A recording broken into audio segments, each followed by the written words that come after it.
Hello guys, welcome back to my YouTube channel, where today I'm going to be reviewing the Macabre Tarot by Samantha West. Write a little bit of a backstory on this deck. It's published by Rockpool, and I think it was available the latter part of last year. Normally Rockpool send me decks for review, but I kind of missed out on this one. But I did have the Rainbow Moon Tarot, which I absolutely adore. And I've been on the fence about it for a while, and I thought, you know what, Martin, just get it, because I'd only regret it if it went out of print or something. So it arrived this morning, and I absolutely adore it. Right, the funny thing is, when you open the box, it comes in this coffin-shaped box. And on the back of the box, it says, "Are you ready to embrace everything that lives in the shadows? Step into the darkness and release your fears." A 78-card tarot deck that calls you to turn away from the light and explore your own shadow. While following the traditional tarot structure, this deck takes a look at the darker side and implores you to embrace all the spooky things that lurk in the dark. Be warned, this deck is not for the light-hearted or weak-spirited. I think it was due to come out last Halloween, but I think the release date was pushed back slightly. But like, I mean, it's not just a deck for Halloween, but obviously, like, a lot of people will use it at that time of the year. So inside the deck, you get, when you open the box, you've probably seen this a million times, but I thought,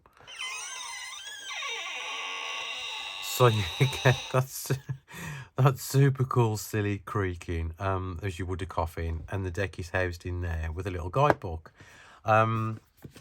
Putting the novelty box aside, we'll have a look at the guidebook before we look at the cards. In your pages are in this 90. Oh, it looks like there's more in there. So there's 90-page guidebook, a little bit of an introduction. All the cards are listed in order on the first few pages. Okay, introduction. In Jungian psychology, the shadow is the unknown parts of yourself. Shadow work, a long process that involves meditation and introspection, allows you to dive deep within your own psyche and connect with the parts you wouldn't otherwise know. The Macabre Tarot is a deck designed for shadow work, the explanation of the sides of yourself you prefer others not to see. Many shadow workers allow themselves a safe space to explore their own darkness. Tarot is a great tool for opening yourself up to your shadow, as it asks you questions you wouldn't otherwise consider. Shadow work happens when you stop pushing out the dark, intrusive thoughts born of anger, sadness and disgust that sneak in when you're trying to fall asleep at night, and take the time to get to know them.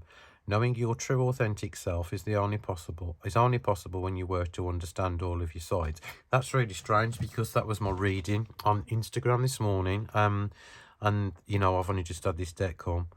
The Macabre Tarot is all about dark and scary. The artwork was born out of the artist's own shadow work and exploration of the macabre, the dark and creepy sides. So if you're looking for a love and light, turn back now. This is not the deck for you. These cards are your guide into darkness, into the recesses of your psyche, as it's only through exploring your darkness sides that you can find your way into true light. The reason why I'm not reading all the text out of the book, guys, is because I can't find my bloody glasses, so I can't read all the words in the book. Right, okay, how to use the cards. The tarot deck can be read in infinite ways, so it's important to explore many avenues before settling on a specific path. So all gendered cards have been renamed, however they do retain their original meanings. So the page is terror, the knight is nightmare, the queen is haunting, and the king is massacre. So the cards can be approached in varying ways, so explore them to find out which feels right for you. So you've got single card spread, and there's a shadow spread there, tombstone spread, a coffin spread, and then obviously all of the meanings for all of the cards are in little thumbnails all throughout the guidebook. So yeah, that's pretty cool. So we've got everything there that we need. Let's have a look at the cards. The cards are on that lovely matte cardstock that Rockpool use now. Very flexible, with a gold gilded edging. And we'll start from the Fool at the beginning, obviously, or the end, wherever you want to put it.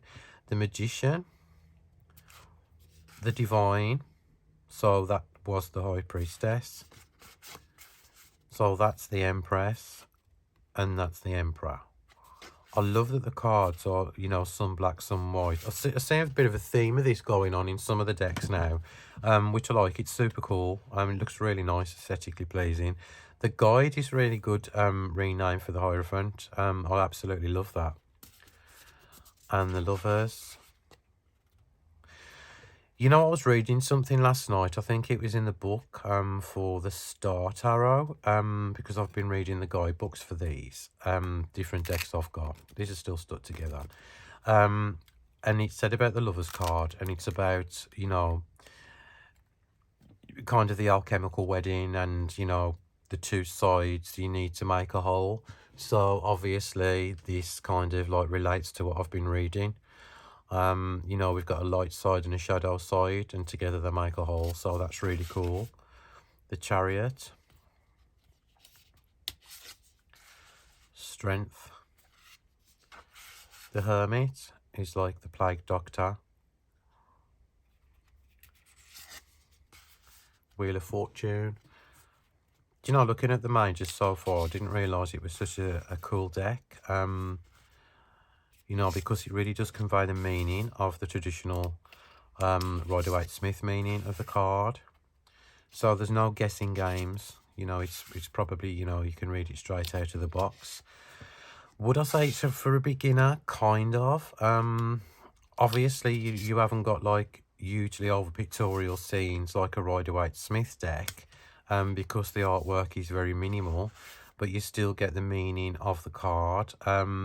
Although I wouldn't say that that kind of relates to the traditional meaning of the Rider-Waite-Smith. Let me have a look what Sam's put in the guidebook for the Star. Okay, she says, upright is self-care and healing. The Star is your reminder to tend to your earthly body and spirit. Only when you take care of yourself can you find fulfillment. You have survived great trauma and are stronger for it now as it's time to rest and recover. Yeah, fair enough. Yeah. I'd love to know why she's used the kind of imagery for Medusa on the card though. So I may well ask her. The Moon, it's like kind of a skeletal face, and the Sun, a grimacing face. Judgment. That's cool because it reminds me about all the old falling away. Yeah, I like it. I like it a lot so far. Bones, I think, have been renamed. Is this Wands? I think Bones is Wands. Let me just double check. Planning move. Yes, it is. Yeah, this is Wands. So Bones have been renamed to Wands. So, which is cool. Oh, yeah. You can see now about moving forward. And the 3, 4.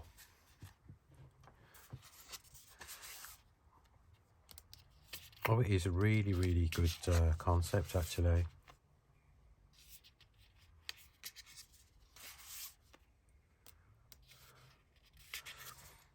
The 8. The 9. Oh, I love that illustration. And the 10. And then we've got the Terror, which is the Page, I think it was. Then the Knight. Then the Queen.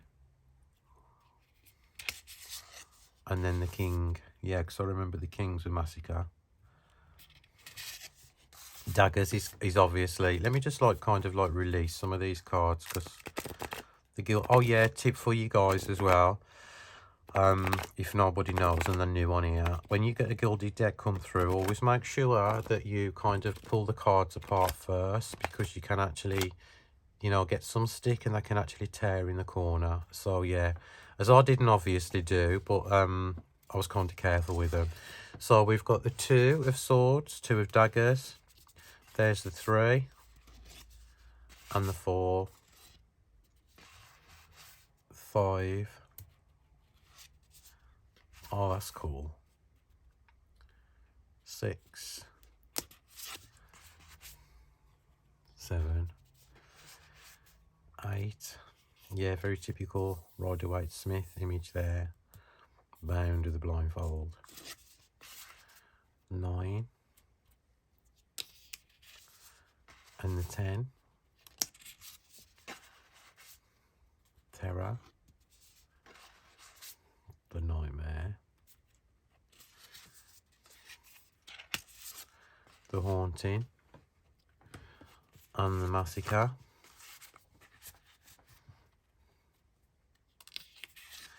Now we're on to crystals, which I presume is pentacles. Yep, because you can see 3. What an absolutely cool deck. And not just for Halloween either. I'm going to start working with this deck this week and see what I can get from it.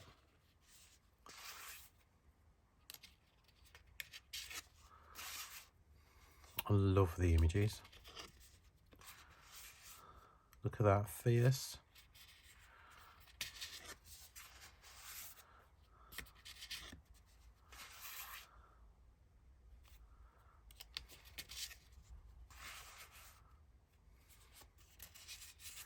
And then we're on to the cups, which have obviously remained the same. They haven't been renamed. So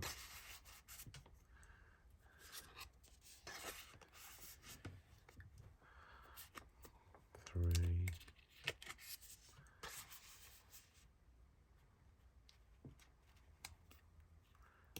4,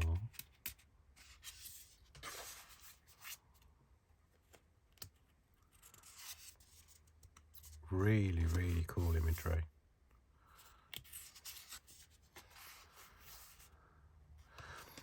Sometimes, you know, you hear me say that less is more, and sometimes I think it really, really works with some decks. This one, it really does. You know, it's not filled with, like, you know, huge, like, kind of, like, things going on, but you can still get the meaning of the card, and obviously there's a little guidebook there if you get stuck, and you could obviously use it with any Rider-Waite-based tarot deck. So I am very, very impressed. Really, I am. So, yeah, there you go. That is my little talk-through of the Macabre Tarot by Samantha West, published by Rockpool. Comes in this really super cool novelty box. How I'm going to store it, though, I don't know. Somewhere on the shelf. Oh, it stands upright. Somewhere on the shelf it'll go. So yeah, thank you so much for watching. I hope you all have a lovely day and enjoy your Monday, and I shall see you all soon. Bye.